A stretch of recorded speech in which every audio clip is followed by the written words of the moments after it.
And I would invite those speakers to come back up to the stage too.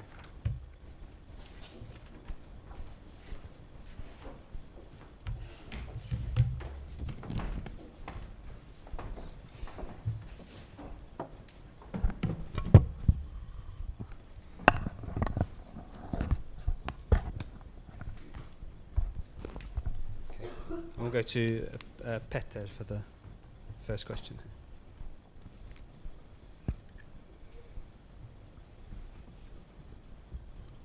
Thank you. I have some questions that have been coming in from Kenya, from Rachel Sidik at Backpack Farm Agriculture Program, who has unfortunately not been able to follow us online, but has sent some questions in advance. And I would like to start by lifting two of these questions that are more on the financial and economical sides. And they are rather broad, so you can answer where you have an answer here. First, how can local government influence the excessive tariff rates of mobile carriers, demanding as much as 75% of gross margins to launch content? And then the second question is, what funding will be made available to support for-profit social enterprise developing mobile content in the agriculture sector to design, test, and report on impact? So the first one on tariff rates, and the second one on funding for-profit social enterprise. We'll start with that. Okay, maybe I take the tariff rate question, even though not my expertise area. But when it comes to tariff rates, of course, what we see the tariff is a combination of a business case and cost coverage for the mobile operator in relation as well to the expected level of margin. But it's also a question about the taxation in the country. And what we see that differs very, very much in different countries. And the latest information I had is that some of the African countries actually do have the highest taxation rates on mobile calls, which is then, of course, something to be addressed. And different countries and different governments have handled this in different ways. And I think in India is one of the countries where you have the lowest rates in the world. And maybe there is something that could be learned from that. Does anyone else have a comment on that? Yeah, I think it can also be done through lobbying the national telecom regulator corporations. For example, there's the Uganda Communications Commission in Uganda that is responsible actually for regulating the telecom activities in Uganda. I think if you lobby through that, then the government can possibly put a waiver on the service so that when they're actually taxing it, they can put a waiver on the service so that it is actually accessible. Because first of all, it is the responsibility of the government to provide a quality extension service. For example, when you talk about agriculture and ICT in agriculture, it is the responsibility of the government to do that. But if it is not providing a good service and there is an organization that is actually willing to do that, then I think if you lobby them, they could possibly do that. Because I've seen that working with the Grameen Foundation in Uganda. They have a call center, and actually they charge the farm about 79 shillings, which is almost half the price of a normal call in Uganda. But that was actually done with lobbying, first of all, MTN Uganda, the partner of Grameen Foundation in Uganda, and the Uganda Communications Commission. So they put a special rate for that kind of service, and I think that could be a solution. I don't know, Teresa, you've have experience of this. Yeah, that's exactly what we're trying to do still in Zambia with some success, mainly through the government, and the Minister of Agriculture actually personally launched the SMS messaging platform, and also pledged to discuss with SICTA the possibility of having a waiver for the fee. But again, I think lobbying and advocacy by key players is really very important in this sort of situation. Thank you very much. Could I have a very short? Yes, from our perspective, it's really important to remember that there is a cost of maintaining the network and making sure that it works, the SMS as such. So we don't see the way forward is to asking the operator to zero rate the service as such, more from an overall level of looking at the total basket, and how could that be supported in a different way? Thank you. Okay. I have one question. Well, shall Oh, I go on, yeah, if you would. answer this or try to say something about this funding question? And there's a lot of funders out there, and like SIDA and other donor agencies, we have different tools and mechanisms to finance and support initiatives. But the important thing is to use the right mechanism, or the normal mechanism, so to say, the local banks and so forth. That is something also that we are working to develop, because also to get the project sustainable. And also when we talk about for-profit companies, it is very important that they put up their own investment, and that the input that we give is a one-time input that gives that little help to get over the hurdle, to get over the market distortion that is there, and then to get it sustainably working afterwards, and then with the right market financial mechanisms. Thank you. Yes. Yeah. Question. This is for Daniel and Teresa. At least if my memory serves me correctly, ICT in agriculture is primarily driven by sort of private sector or not-for-profit organizations. And I wonder to what level today the ministries of agriculture are actually realizing the importance of incorporating ICT in improving the sector. Because at least in 2008, I remember the Ministry of Agriculture really in Uganda had very little engagement with ICT. And I just wonder to what level that has changed, both in Zambia and Uganda. Daniel, would you like to go? Okay, I think I'll start.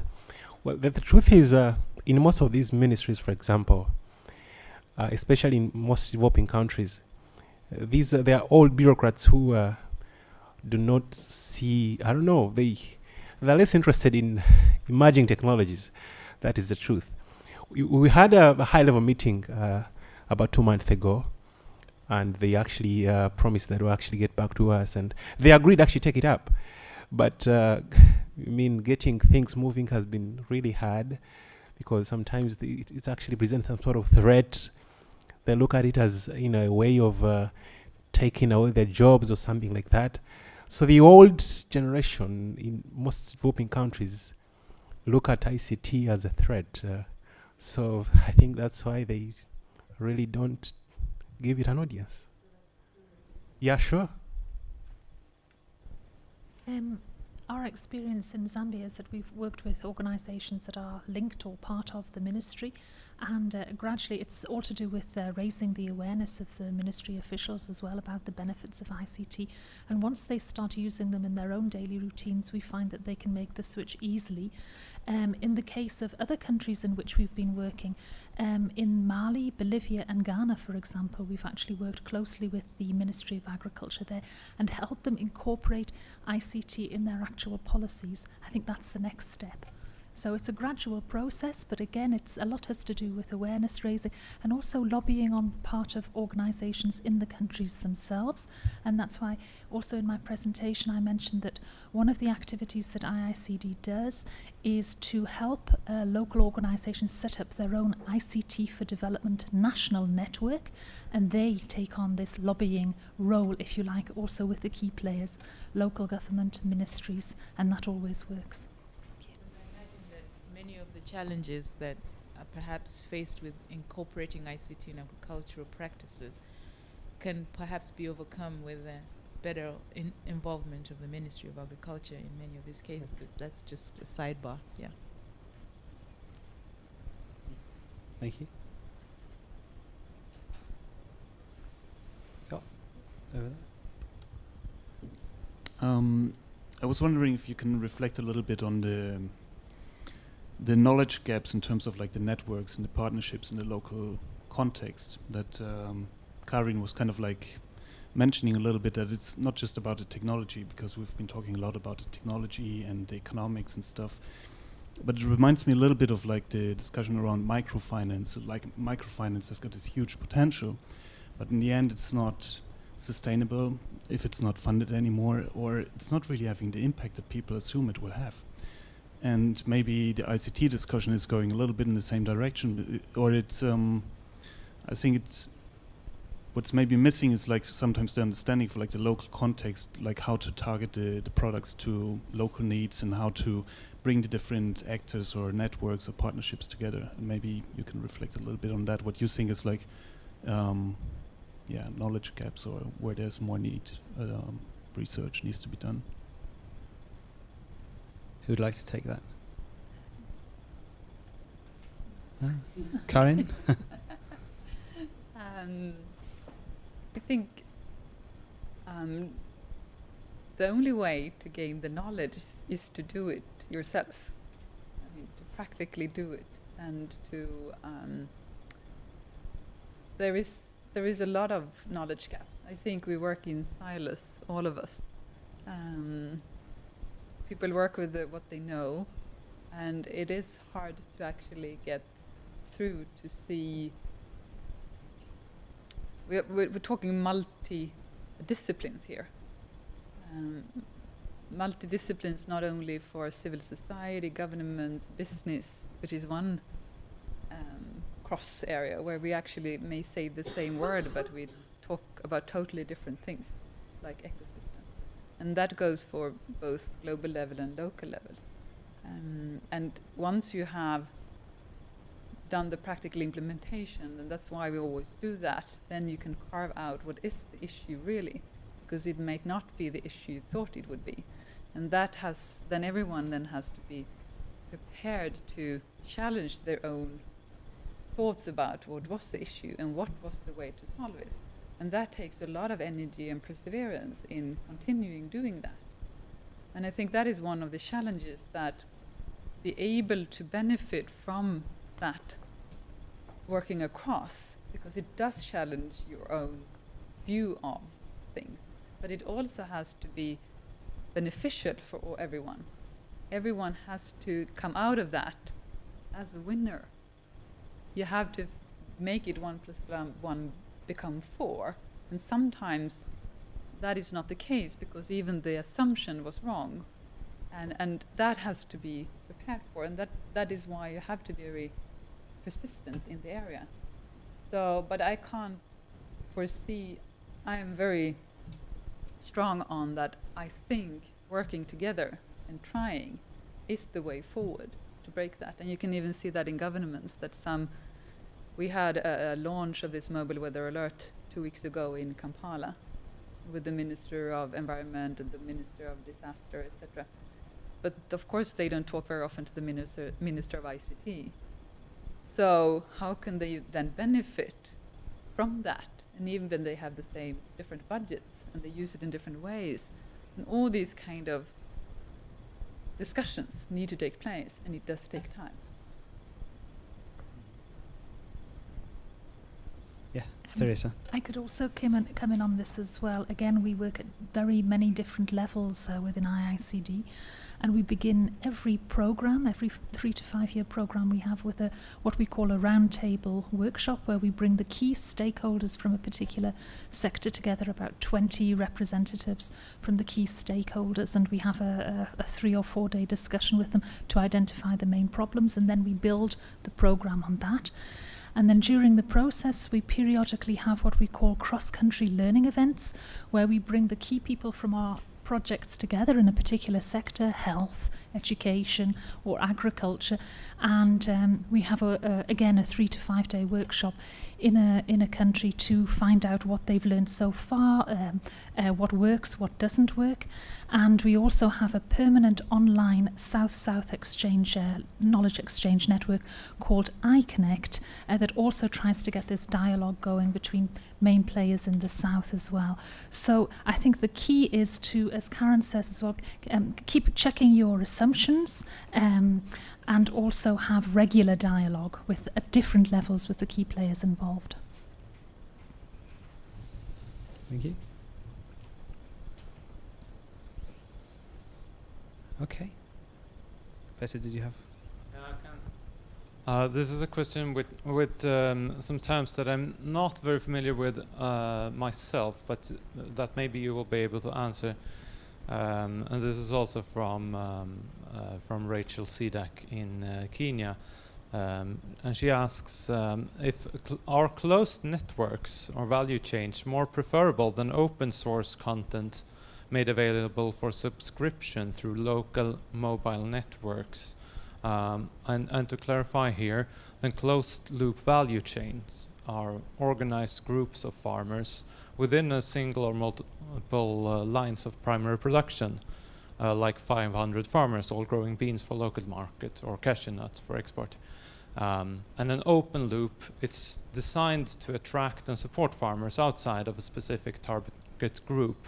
Are you familiar with these two concepts, and can you give some comments on them, possibly? You may also, if you wish, contact Rachel by mail after the seminar, so if anybody who wants to come in contact with her can give out her details.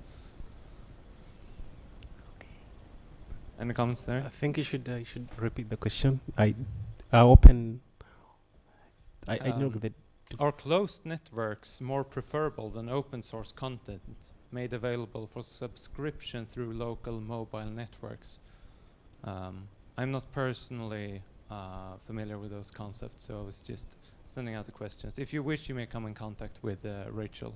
Maybe it's better if it could be a little more specific, if it's on closed in what relation, and more, a little more specific. Is it technology or? Yes. Yeah. Unfortunately, since we do not have her online, we cannot follow up that right now.